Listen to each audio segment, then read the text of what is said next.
Maganda pang service to kasi napakamura lang tapos nakapag-expressway ka na. Presyong NMAX. Grabe. Parang muscle car.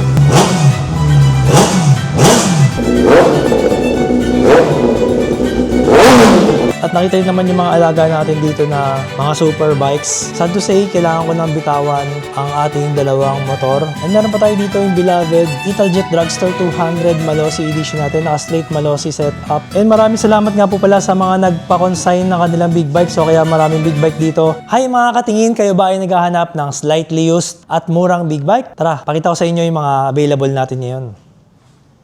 Simulan natin sa mga big bikes for beginners. So meron tayo dito, isa sa pinakamagaan na big bike na 2-cylinder na 400cc. This is the 2023 Kawasaki Z400. Mababa yung seat height, napakagaan. So kayang-kaya ito ng mga beginners na nanggaling sa mga lower cc. Tapos yung presyo niya lang is 220k. So meron na siyang aux light, frame slider, radiator guard. Ang maganda rito, naka-Arrow original exhaust na siya. And ang auto niya lang is only 4,194.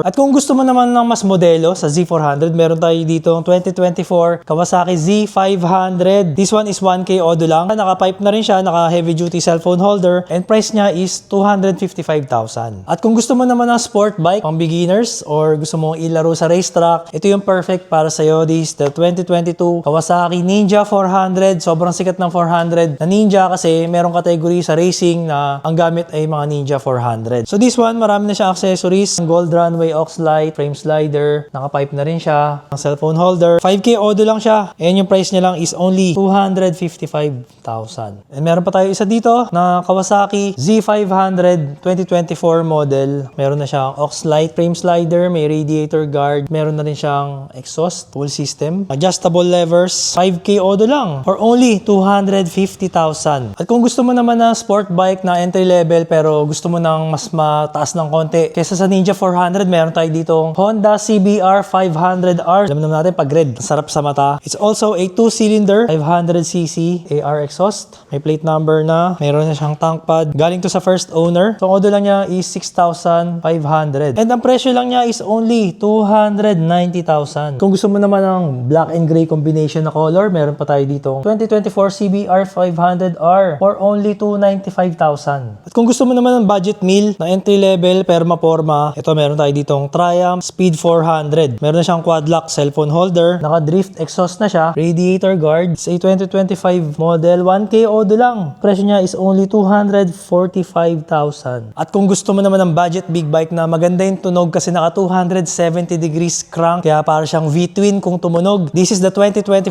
CF Moto 450 NK. So fresh na fresh to, 6K auto lang siya. Radiator guard, frame slider, aux light, Orion exhaust na siya, tail tidy, may plate number na, paddock spool, tank bag na may quick release. And yung presyo niya is only 200,000. So negotiable pa po lahat yan, mga presyo natin. DRL kapag nag-start up, o di ba? May animation pa. Very futuristic. Ngayon naman, kung gusto mong mag-expressway pero practical kang tao, meron tayo dito pinaka-budget big bike. This is the Kawasaki Dominar 400 UG V1. At ang presyo lang to, alam ko, around 100 plus lang to. So message na lang kayo kasi bagong dating, di pa natin na-presyoan. Pero message lang kayo sa page natin, sabihin ko sa inyo yung presyo. So bukod sa crash guard, meron na siyang aux light. Naka-pipe na rin siya na M2. Naka-Rock X na siya na top box bracket. May tank pad, RFID. Grabe yung kaka-break in lang, 1,666. So swerte nang makakakuha nito ha. Fresh na fresh. Maganda pang service to. Kasi napakamura lang tapos makapag-expressway ka na. Parang presyong ano lang to. Presyong NMAX. Aerox, ganun. Ngayon naman, kung kayo ay hindi pinagpala sa height, gusto mo ng low seat height lang, meron ako ipapakita sa inyo. So this one is the Rebel 500. Parang sa lahat ng big bike, ito yung pinaka lowest ang seat height. So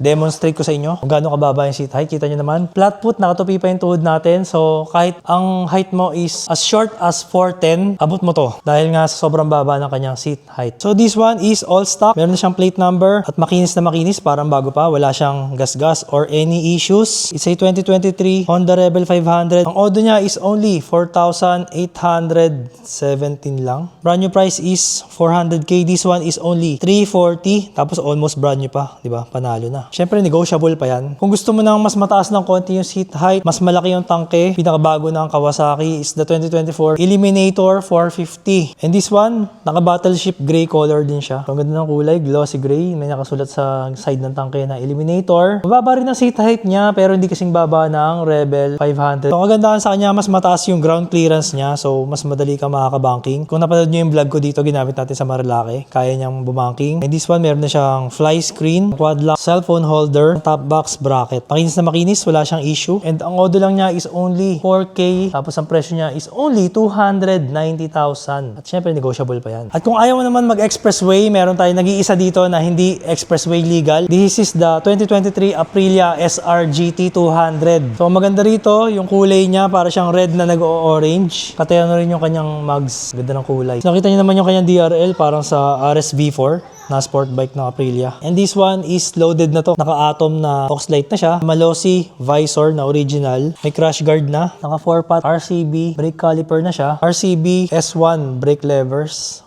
Front and rear na dibaso na. So, maganda yung preno niyan. Siguradong malakas ang preno. Naka 4-pot na RCB brake caliper. RCB siya na fully adjustable suspension. Sec alloy top box bracket. Battle holder. Boss Batosay na custom seat. 1,555 lang yung presyo. Kita niyo naman. 200cc na loaded. 12K auto lang. Kaya natin nakuha to kasi yung first owner nito, tinrade in niya itong kanyang SRGT 200 sa big bike. At kung gusto mo naman ng expressway legal pero budget meal na scooter, meron tayo ditong 2023 QJ Motor Fortress 400. So, maganda dito sa Fortress 400, high-tech na siya. Meron siyang RFID card kung ayaw mo gamitin yung susi. So, gagawin mo lang, tatapat mo lang siya dito. Meron siyang lock na icon dito. Didikit mo lang sa gilid. Ayun, kita nyo naman, nag-open. Diba? Ganun siya ka-high-tech. Tapos, kung papatayin mo siya, tapat mo lang ulit dito yung card. Ayun. Ganun lang kadali, di ba? Napaka high-tech. So, it's a 2023 model, 6,000 auto lang. At ang presyo niya is only 275K. Ngayon, kung gusto mo na mas matulin sa Fortress 400, meron tayong mas malaki at mas matulin na sports scooter. Ito ang 2023 Kymco AK550 Premium. Meron siyang Gold Runway Oxlite. At kung gusto mo naman ng mas loud yung color, meron tayong light blue version. 2023 AK550 Premium. 4K auto lang siya. Ito yata yung pinakamalaki na ng Gold Runway, yung GR70X. Sobrang lakas, pang endurance na talaga to. Tapos yung kulay niya, parang sports car. 4K auto lang siya. Yung exhaust niya, ayan o, naka-Malossi original exhaust. Na-carbon yung tip. Napaka-pogi. And yung price niya is only 540,000. Yung brand new nito is 640,000. Malaki na natipid mo. Tapos, marami pa siyang quality accessories. At kung gusto mo ng kasing tulin ng AK550, pero may extra budget ka pa, syempre, mas premium itong 2023 Yamaha T-Max Tech Max. Naka-sport windscreen na siya. Kasi yung stock nito is yung mahaba. Tapos kasama rin naman yung stock windscreen. Maganda sa kanya, naka-forge wheels na siya, na lightweight. Naka-radial brake calipers na yan. Syempre, pag sinabing Tech Max, meron na rin yung cruise control. Tapos mayroon siyang napakalaking TFT display. And yung auto lang niya is 3,300 plus kilometers lang. Fresh na fresh. Galing po ito sa first owner. Kaya legit auto yan. Meron siyang badge na nakalagay TechMax T-Max. So ang brand new price nito is 840,000 pero sa atin 715,000 na lang. Almost brand new. Ngayon naman kung gusto mo ng inline 4 na pang all around, pwede mo siyang i-long ride, pwede mo siyang i-race track, back roads kagaya ng Marilake. Meron tayo ditong ever reliable na big bike. It's a 2023 Honda CB650R. So this one is 7K auto lang. Bukod sa meron na siyang frame slider and radiator guard. Meron siyang original Akrapovic exhaust na full system. So quality yan, made of titanium, lightweight. Siyempre yung tunog niya, disente, hindi siya bulahaw. Makinis, wala po siyang gasgas. Galing din po sa first owner. At ang presyo niya is only 460K. Kasama na yung original Acra exhaust na worth 70,000. So doon pa lang panalong-panalo ka na. Kung gusto mo naman ng mas modelo sa kanya, meron tayo dito 2024 CB650R. 6K auto lang. So ang pinagkaiba niyan, teardrop shape na, tapos dito pabilog na yung garnish niya sa intake. And maganda rito, naka Öhlins steering damper na to. Naka drift exhaust na siya, na full system. GB Racing engine guard. Naka TFT display na yan. Tama naman, 6K auto. And yung likod niya, pointed na siya. And yung presyo niya is only 480,000 and panalo na yan para sa isang loaded na almost brand new na CB650R na modelo. And meron pa pala tayo dito ang red na 2023 CB650R. So napakatibay po ito, wala pa itong naging issue kapag Honda. This one is 5K Odo lang. Tapos meron na siyang aux light, frame slider, naka side mirror na siya, naka pipe, adjustable lever. And yung presyo lang is only 460,000. And syempre negotiable pa yan. Kung gusto mo talaga ng maganda tunog, pero problema mo yung budget, meron po tayo dito ang isang pang all-around at maporma na may pagka-retro classic inspired na big bike. 2024 Triumph Trident 660. Counterpart siya ng CB650R kasi para sila nasa 600 plus cc. Pero this one is lighter than the CB650R kasi 3-cylinder siya. And meron siyang character. Yung tunog niya para siyang MT-09. This one makinis na makinis to. Wala siyang gas-gas galing sa first owner. May plate number na. Meron na rin siyang Triumph na engine guard. Front axle slider. Galing sa Triumph. Original din yan. Meron siyang Triumph bobber na side mirror, original din yan, na Triumph. 3K Odo lang yan, fresh na fresh, parang bago pa. And yung presyo niya is only 390. So, ang laki ng discount kasi 500k ang brand new nito. Ngayon naman, kung gusto mo yung version 2 ng Trident, meron din tayo dito. Meron na siyang cruise control, sport mode, so mas responsive na yung kanyang throttle. Quick shifter with auto blip. So, this is the 2025 Trident 660. 2,000 Odo lang to. And ang maganda sa kanya, bukod sa marami na siyang mga original accessories, meron pa siyang Firetong exhaust. So, sikat yan. Pag ginugol nyo yung Firetong exhaust, sikat niya ginagamit sa mga Trident 660 talaga yan. Worth daw niya nasa around 40,000 plus for a full system. Isa sa pinakamalupit na naked bike na mabibili mo sa market ngayon. Kasi lightweight siya. May quick shifter with auto blip, ride-by-wire technology. Naka Brembo style 5 calipers na gamit ng mga flagship super bikes. May cruise control, 6-axis IMU, lahat na ng gusto mong features nandito. All-ins, fully adjustable rear shocks, aluminum tank, GB racing engine guards na rin siya. This is the 2024 MT-09 SP.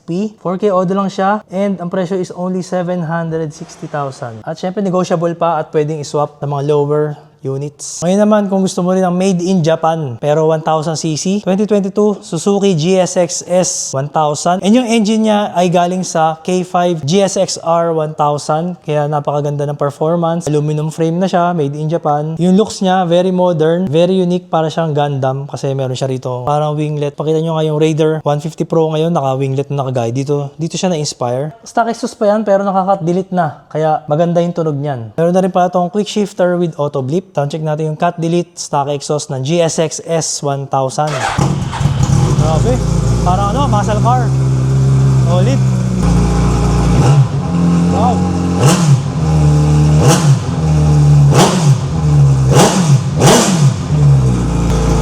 Sa partida, stock exhaust pa yan. Iba talaga ang power ng mga super bike engine na nilagay sa super naked. So, this one, 9K Odo lang yan, fresh na fresh. At ang presyo niya lang is 545,000. At kung mahilig ka pa rin talaga sa mga made in Japan na super naked, meron pa tayo dito Kawasaki naman. This is the 2022 Z1000R. And marami na rin tong accessories kagaya nitong lever guard, side mirror, T-Rex frame slider made in USA, naka-GB racing engine guard na rin siya, naka-Orion exhaust na siya. At syempre, kapag Z1000R, ito yung naka-Brembo calipers na siya and naka-all-ins rear suspension na fully adjustable. 6K Odo lang, sobrang fresh. And ang presyo niya is only 540,000. Kung gusto mo ng mas modelong Z1000R, front axle slider, frame sliders, radiator guard, naka-bar and mirrors, and naka-dual exhaust na carbon at steering damper. Odo lang niya is only 1,900. 595,000 siya. And this one is also made in Japan at limited production na lang siya kasi sa production na ang mga Z1000R. Kaya mahirap na makahanap ng ganitong sariwa. Siyempre, negotiable pa yan. Ngayon naman, gusto mo ng Z1 pero gusto mo ng budget meal na Z1000R. Meron tayong 2020 Z1000R at legit na 6K Odo yan kasi OFW ang may-ari. Galing sa first owner kaya siguradong legit. 480,000 lang. Fresh, wala siyang gas-gas, original paint. Naka Two Brothers exhaust na siya. At dual exit pa siya. Makita nyo kabilaan. And naka gold runway siya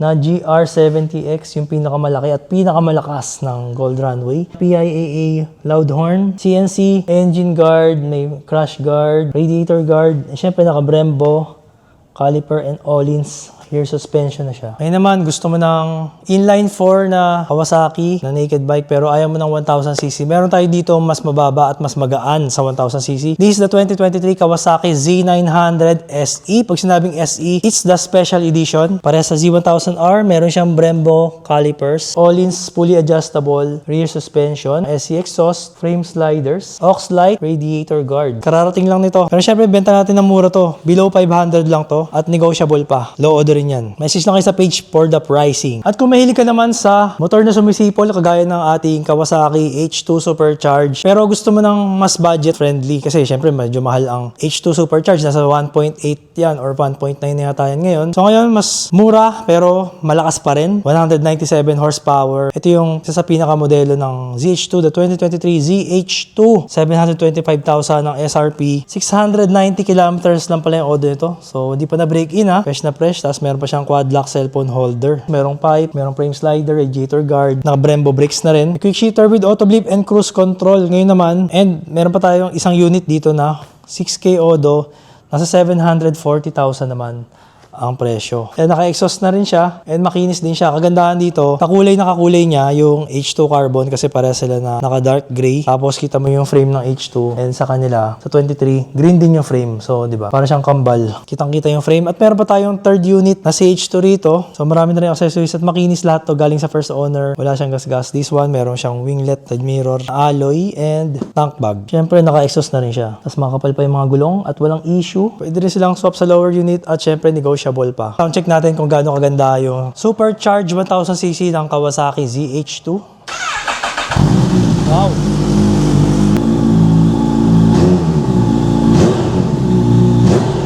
Solid! Ang sipol! Solid. Ngayon naman kung gusto mo ng 400cc entry level na inline 4 sport bike, meron tayo dito. Ito yung Kawasaki ZX4RR. So maganda sa kanya. Bukod sa inline 4, meron na siyang quick shifter with auto blip ride-by-wire system, radiator guard, exhaust, quad lock phone holder. 2025 model, 6K Odo lang yan galing sa first owner for only 460,000. So negotiable pa yan. Kung gusto mo ng mas matulin sa ZX4RR, dagdag ka na lang ng konti. Meron ka ng 2023 ZX6R KRT. So limited lang to. Ito yung version na kakulay nung 23 na ZX4RR. This one, 4K Odo lang siya. And presyo lang is only 580.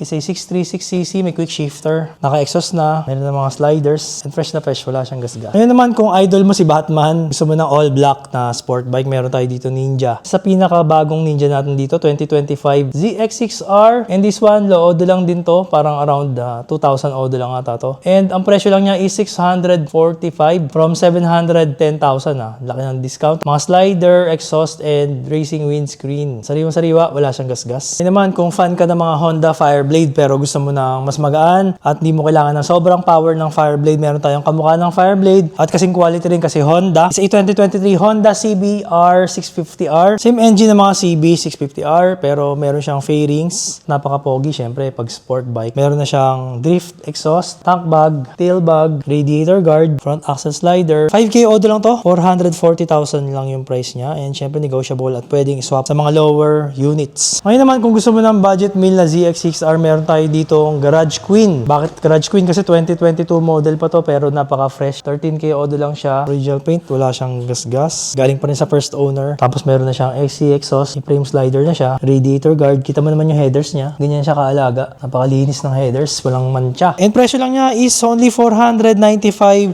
Negotiable pa at pwede ring iswap sa mga maliliit na motor or lower units. At kung gusto mo naman ng budget meal na inline 4 600cc, meron tayo dito QJ Motor SRK 600RC. Kung makita mo sa styling niya, para siyang pinaghalong BMW S1000RR dahil dito sa kanyang design sa gitna na hinaluan ng Kawasaki kasi meron siyang kulay green dito na parang nagmukhang Ducati. Pero napaka-angas, napaka-forma, tapos meron siyang winglet ni Batman. And nakalagay dito race replica. Yan, 600RC.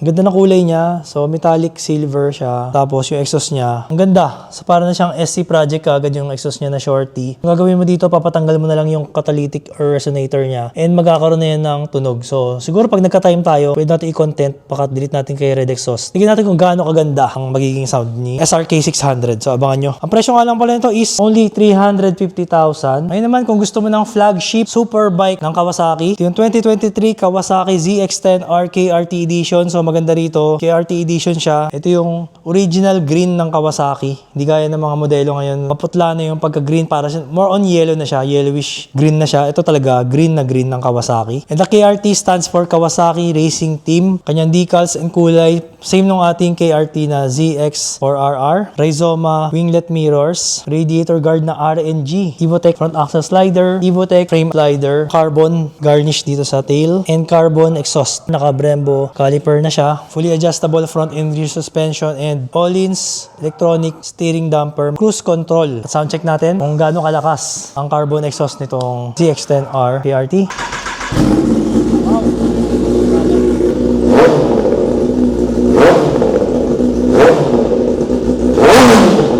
And ang maganda sa mga Kawasaki na to, kita nyo naman, made in Japan. Eh makita nyo, garage queen to, dahil 4,300 odo lang siya. Brand new is nasa 1M, pero ito kita nyo naman, 845,000 lang siya. So panalo na to. Siyempre negotiable at pwede pa rin iswap sa mga lower units. At nakita din naman yung mga alaga natin dito na mga super bikes. Sad to say, kailangan ko nang bitawan ang ating dalawang motor dahil bibili tayo ng 4 wheels. So ito, ang beloved natin na Fireblade Honda CBR 1000 RRR ay for sale na ngayon. Although hindi pa siya nalilinisan, gaya itong ating R1, madumi pa. Pero nakita nyo naman yung H2 natin nung nalinisan natin. Good as new. So magiging ganyan yan pag nalinisan. So abangan nyo. Kaso wala pa tayong time linisan, pero ito loaded na to. Isa sa pinakamabilis na Fireblade sa Pilipinas. Ang presyo lang niya, nakuha ko to na around mga nasa 1.4, pero bibenta ko na lang to for only 1.250, negotiable pa, at pwede rin iswap sa mga lower units. Masakit sa akin pero kailangan nating pakawalan. Naka SC project, titanium and carbon exhaust na yan, original, tsaka lahat ng accessories niya original, loaded talaga yan. Tapos ang odo lang nito is 3,800 odo, original odo. And meron pa tayo dito yung beloved Italjet Dragster 200 Malossi edition natin, naka straight Malossi setup at mga Öhlins, Brembo, Breakmaster, worth mga almost 300,000 yung upgrade niyan. So ang presyo nito, takuha natin to for around 450k. Bibenta ko na lang siya ng around 425,000. So nagpalugi na ako doon. Pero negotiable pa rin yan. Magpapalugi pa tayo. Pwede pa natin bawasan yan. At pwede rin isop sa mga lower CC. So mag-message lang kayo. Fresh na fresh po yan. Galing talaga yan sa first owner. As you can see sa vlog natin. At kung gusto mo naman ng pang long ride, merong adventure bike tayo dito na magaan. Mababa lang yung seat height at budget meal. 2025 CF Moto 450MT. So meron na siyang crash guard, side bags, naka-exhaust na siya. 4,000 odo lang tinakbo. And ang presyo niya is only 300k at negotiable pa yan. Galing sa first owner talaga, kaya legit ang odo. Kung gusto mo naman ng premium na pang long ride, adventure bike, meron tayong 2023 BMW F850 GS Hepco and Becker crash guard made in Germany. So napakatibay niyan. Ang tigas din ang kanyang powder coat. Naka gold runway Oxlite. Dalawang pares pa pala. Meron pa siyang GR50X dito. Original Akrapovic